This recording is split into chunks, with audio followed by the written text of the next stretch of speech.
जय हिंद। नमस्कार साथियों, कैसे हैं आप सभी लोग। उम्मीद करते हैं कि आप सभी लोग अच्छे होंगे और आप सभी लोग की तैयारी जो है साथियों बिल्कुल ही अच्छी तरीके से चल रही होगी।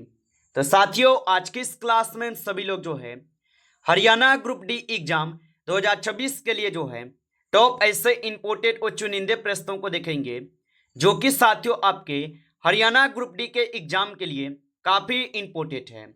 और मेरे भाई, यदि आप लोग भी इस बार हरियाणा ग्रुप डी में एक सीट पक्की करना चाहते हो और अभी तक आप कुछ भी तैयारी नहीं किए हो, तो मेरे भाई आप इस क्लास को बिल्कुल अच्छे से लास्ट तक देखना। इस क्लास को देखने के बाद आप लोग की तैयारी कंप्लीट होने वाले हैं, क्योंकि इस क्लास में सारे के सारे क्वेश्चन आपके इंपोर्टेंट और चुनिंदे क्वेश्चन है जो आपके पेपर में हूबहू यहां से प्रश्न आपको छपने वाला है। तो चलिए क्लास को स्टार्ट करते हैं और देखिएगा कि प्रश्न जो है क्या पूछे गए। यहाँ पे पहला प्रश्न है, हरियाणा का कौन सा शहर वैज्ञानिक उपकरण निर्माण के लिए जो है जाना जाता है। चलिए बताइए। ये सारे क्वेश्चन हम काफी इंपोर्टेंट और चुनिंदे क्वेश्चन को लिए हैं जो आपके एग्जाम में 100% जो है आपको ये सारे क्वेश्चन आपको पूछे जाएंगे। तो आप अच्छे से इनको याद कर लीजिएगा और बताएंगे आप यहाँ पे हरियाणा का कौन सा शहर वैज्ञानिक उपकरण निर्माण के लिए जाना जाता है। तो यहां पे आप इस क्वेश्चन का सही जवाब ऑप्शन ए करेंगे, अंबाला हो जाएगा।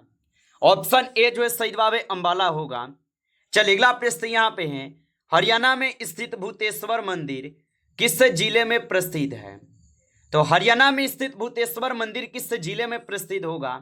तो ये आपके जिंद में हो जाएगा। ऑप्शन ए जो है सही जवाब है, जिंद में होगा। चलिए अगला प्रश्न यहां पे देखेंगे, हरियाणा का कौन सा स्थान प्राचीन कुरुक्षेत्र की धार्मिक परंपराओं में महत्वपूर्ण माना जाता है।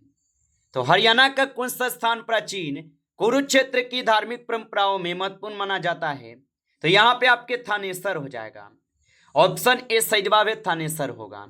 चलिए अगला प्रश्न यहाँ पे है, हरियाणा की प्रसिद्ध फुलकारी कला मुख्यतः किस प्रकार की कला से संबंधित है। तो हरियाणा की प्रसिद्ध फुलकारी कला मुख्यतः किस प्रकार की कला से संबंधित होगा। तो ये आपके कढ़ाई से हो जाएगा। ऑप्शन यहाँ पे जो है 20 सही जवाब होगा। चलिए अगला प्रश्न यहाँ पे देखेंगे कि चौपाल का हरियाणवी ग्रामीण जीवन में प्रमुख महत्व पर क्या रहा है। तो चौपाल का हरियाणवी ग्रामीण जीवन में प्रमुख महत्व क्या रहा है। तो यहाँ पे आप बताओगे, यहाँ पे आपके सामुदायिक बैठक स्थल हो जाएगा। ऑप्शन यहाँ पे जो है 20 सही जवाब है।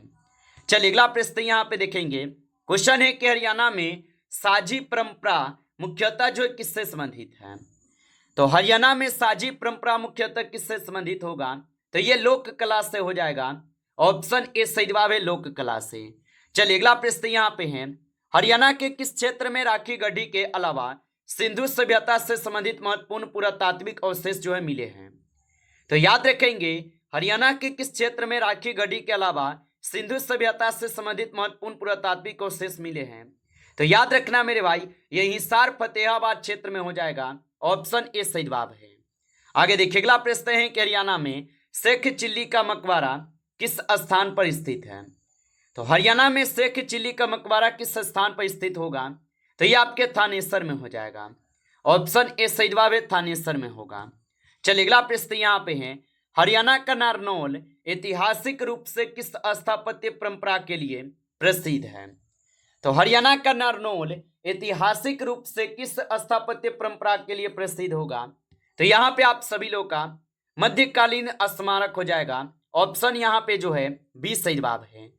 आगे देखिए अगला प्रश्न यहाँ पे है, हरियाणा में चरखी दादरी का नाम किसके से संबंधित है। तो हरियाणा में चरखी दादरी का नाम किससे संबंधित है। तो ये आपके न्याय जिला से हो जाएगा। ऑप्शन ए सही जवाब है। चलिए अगला प्रश्न यहाँ पे है, भारतीय संविधान की प्रस्तावना में न्याय के कितने रूप का उल्लेख है। तो भारतीय संविधान की प्रस्तावना में न्याय के कितने रूपों का उल्लेख है। तो इसमें आपके 3 हो जाएंगे। ऑप्शन बी को आप यहाँ पे सही जवाब करेंगे, 3 होगा।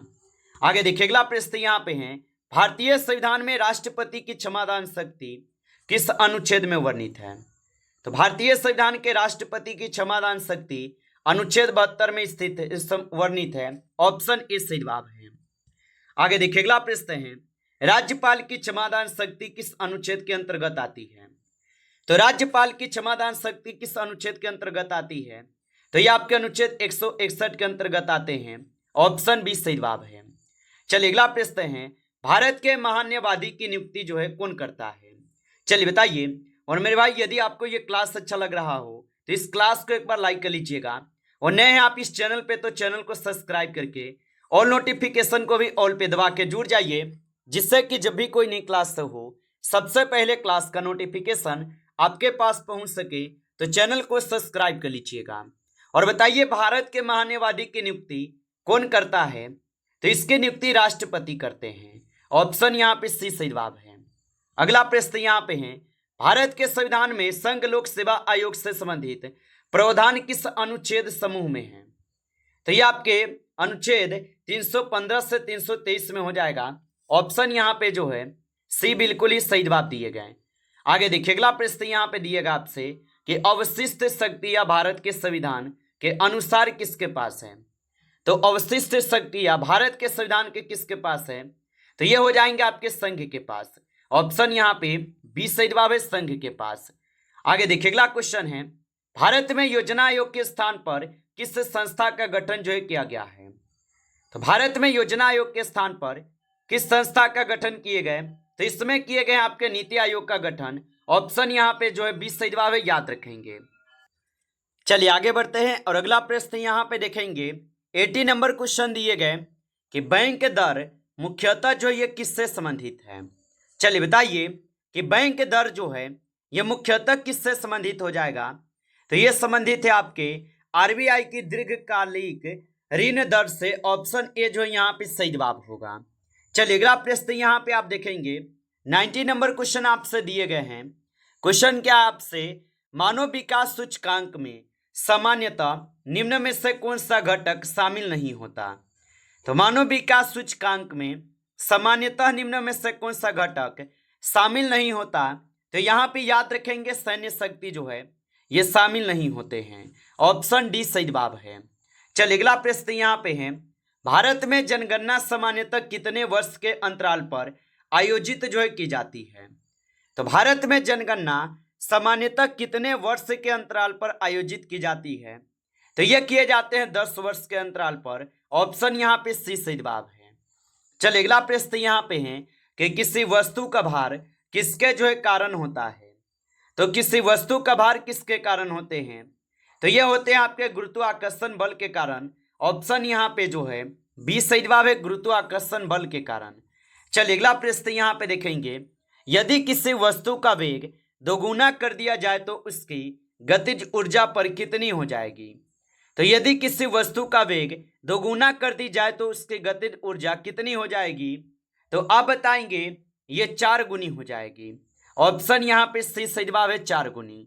चलिए अगला क्वेश्चन यहाँ पे है, धातुओं में विद्युत धारा का प्रभाव मुख्यतः किसके कारण होते हैं?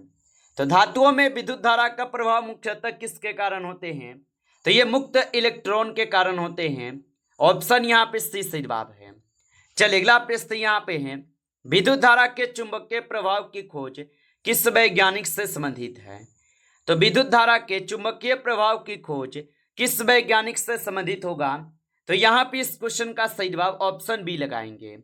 आगे देखिए अगला प्रश्न यहाँ पे है, क्वेश्चन है आपसे कि घरेलू विद्युत परिपथ में उपकरण सामान्यतः किस प्रकार जोड़े जाते हैं? तो घरेलू विद्युत परिपथ में उपकरण सामान्यतः किस प्रकार जोड़े जाते हैं? तो याद रखेंगे ये जोड़े जाते हैं समानांतर क्रम में।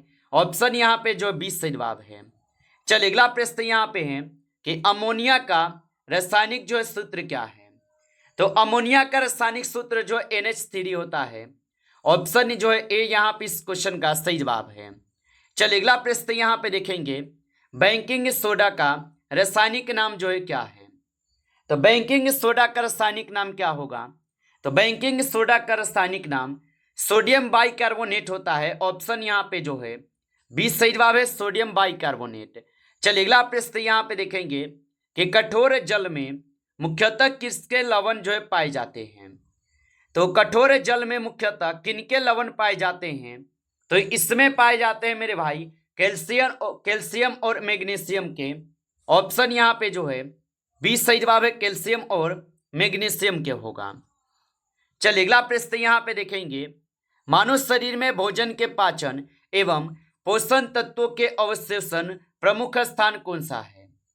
तो मानव शरीर में भोजन के पाचन एवं पोषक तत्वों के अवशोषण का प्रमुख स्थान कौन सा है? तो इनका स्थान छोटी आंत होगा। ऑप्शन यहाँ पे 20 सही जवाब है, छोटी आंत है। आगे देखिए अगला क्वेश्चन यहाँ पे आपसे दिए गए क्वेश्चन है आपसे, मानव मस्तिष्क का कौन सा भाग शरीर के संतुलन और समन्वय में महत्वपूर्ण जो भूमिका निभाता है? तो याद रखेंगे, मानव मस्तिष्क का कौन सा भाग शरीर के संतुलन और समन्वय में महत्वपूर्ण भूमिका निभाता है? तो यहाँ पे आपके हो जाएंगे अनुमस्तिष्क। ऑप्शन यहाँ पे आप लोग का जो है 20 सही जवाब है, अनुमस्तिष्क। चलिए अगला प्रश्न यहाँ पे देखेंगे, हितैषी शब्द में कौन सी संधि है? तो हितैषी शब्द में जो है यन संधि हो जाएगा। ऑप्शन सी सही जवाब है, यन संधि। चलिए अगला क्वेश्चन यहाँ पे है कि अत्याचार का सही जो है संधि विच्छेद क्या है? तो अत्याचार का सही जो है संधि विच्छेद क्या होगा? तो अत्याचार का सही संधि विच्छेद अति जोर आचार होता है। ऑप्शन ए को आप यहाँ पे सही जवाब करेंगे, अति जोर आचार होगा।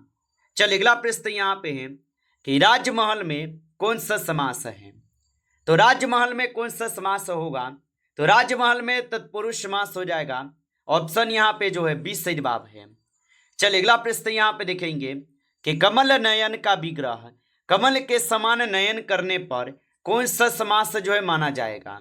तो कमल नयन का विग्रह कमल के समान नयन करने पर कौन सा समास माना जाएगा? तो इसमें माने जाएंगे आपके उपमान कर्मधारय। ऑप्शन ए जो यहाँ पे सही जवाब होगा। चलिए अगला प्रश्न यहाँ पे देखिएगा, और यहाँ पे प्रश्न है आपसे कि यथासंभव में कौन सा समास है? तो यथासंभव में कौन सा समास होगा? तो यथासंभव में जो है अवयवी भाव समास होगा। ऑप्शन यहाँ पे 20 सही जवाब है। चलिए अगला प्रश्न यहाँ पे है, जिसे जीता न जा सके उसके लिए सही एक शब्द जो है क्या है? तो जिसे जीता न जा सके उसके लिए सही शब्द क्या होगा? तो इसे अज्ञेय कहते हैं। ऑप्शन ए कहते हैं सही जवाब यहाँ पे अज्ञेय होगा। चलिए अगला प्रश्न यहाँ पे देखेंगे कि जो दिखाई न दे उसके लिए उपयुक्त शब्द है। तो जो दिखाई न दे उसके लिए उपयुक्त शब्द क्या होगा? तो इसके लिए अदृश्य होता है। ऑप्शन ए को आप यहाँ पे सही जवाब करेंगे, अदृश्य होगा। आगे देखिए अगला क्वेश्चन है कि पानी पानी होना मुहावरे का सही अर्थ क्या है? तो पानी पानी होना मुहावरे का सही अर्थ होता है अत्यंत लज्जित होना। ऑप्शन यहाँ पे जो है 20 सही जवाब है, अत्यंत लज्जित होना। चलिए अगला प्रश्न यहाँ पे देखेंगे कि ऊंट के मुंह में जीरा लोकोकित का जो है यहाँ पे अर्थ क्या है? तो ऊंट के मुंह में जीरा लोकोकित का जो अर्थ है इसका अर्थ होते हैं क्या? तो आप बताएंगे आवश्यकता की तुलना में बहुत कम। ऑप्शन यहाँ पे जो है 20 सही जवाब है, आप अच्छे से इनको याद रखेंगे। चलिए अगला प्रश्न है कि सीमा ने रीना को पुस्तक दी, इस वाक्य में रीना को कौन सा कारक है? तो सीमा ने रीना को पुस्तक दी, इस वाक्य में रीना कौन सा कारक होगा? तो ये आप सभी लोग का संप्रदान कारक है। ऑप्शन यहाँ पे सही जवाब है, संप्रदान कारक होगा। नमस्कार साथियों, इस क्लास में आपके टॉप 40 क्वेश्चन थे जो काफी इंपॉर्टेंट क्वेश्चन थे। साथियों यदि आपको क्लास अच्छा लगा हो तो क्लास को लाइक कर लेंगे, और नए जुड़े हैं आप इस चैनल पे तो चैनल को सब्सक्राइब करके ऑल नोटिफिकेशन को ऑल पे दबा के जुड़ जाइए, जिससे कि जब भी कोई नई क्लास हो सबसे पहले क्लास का नोटिफिकेशन जो है आपके पास पहुंच सके। तो आप इस चैनल को सब्सक्राइब कर लीजिएगा। चलिए फिर मिलते हैं आपसे एक नेक्स्ट टॉपिक के साथ नेक्स्ट क्लास में। तब तक के लिए जय हिंद, जय भारत।